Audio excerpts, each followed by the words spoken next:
Bonjour à tous.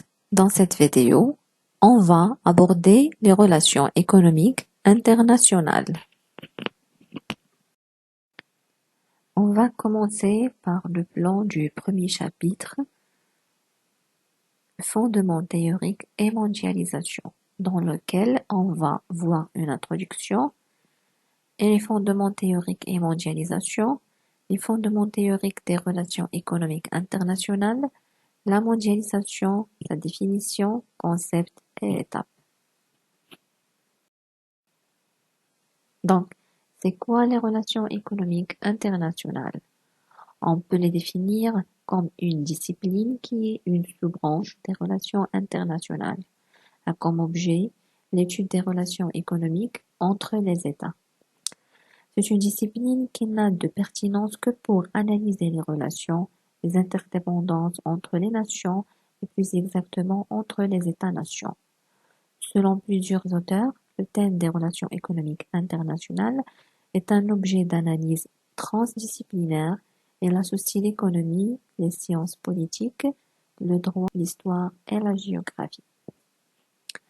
Les différentes théories du commerce international tentent d'expliquer pourquoi les pays échangent entre eux. Pour comprendre l'origine théorique du commerce international, les chercheurs ont essayé de répondre à la question suivante. Pourquoi un pays peut-il avoir intérêt à l'échange international? Donc, selon Adam Smith et théorie d'avantage absolu, un pays ne pouvait pas participer à l'échange international que s'il produisait au moins un produit moins cher que les autres pays. C'est la notion d'avantage absolu.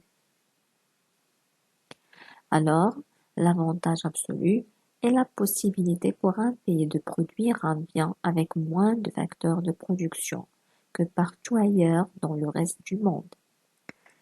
Adam Smith applique alors le principe de la division de travail au contexte international. Pour lui, si chaque pays se spécialise dans le produit pour lequel elle a l'avantage absolu, elle va procurer un gain.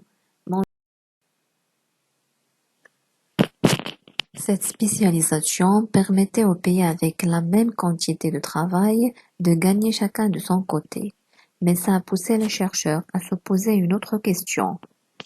Les pays qui n'avaient pas d'avantage absolu n'avaient-ils pas possibilité de participer au commerce international? La réponse théorique fut apportée par Ricardo qui développa la théorie d'avantage comparatif, ou bien avantage relatif et plus absolu. Pour l'auteur, il est toujours avantageux pour les deux pays de commencer, à condition qu'ils se spécialisent dans le bien dans lequel ont le plus grand avantage absolu ou le plus petit désavantage absolu. Il met en relation les prix internationaux et les gains à l'échange.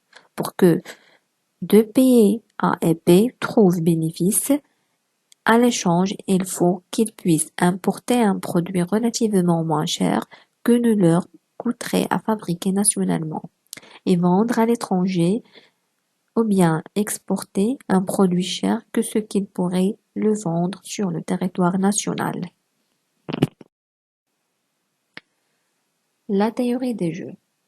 La théorie des jeux appliquée aux relations économiques internationales intervient en aval de la théorie de l'économie internationale.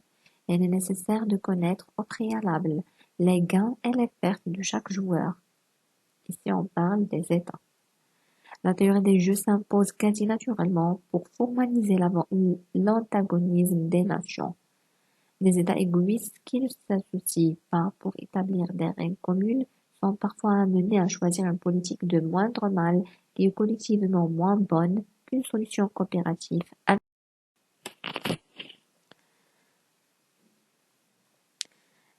La mondialisation, définition, concept, étapes et facteurs. La mondialisation, phénomène caractérisé par l'interpénétration des économies à l'échelle planétaire, les échanges, les mouvements de capitaux et la circulation des informations sont des éléments marquants de ce phénomène. Selon Gauthier, l'économie mondiale dans son Ouvrage l'économie mondiale des années 1880 aux années 2000. Définition de la globalisation. C'est l'interdépendance des économies nationales dans un marché mondial de production et d'échange unifié par la stratégie des firmes multinationales et le développement des investissements directs à l'étranger.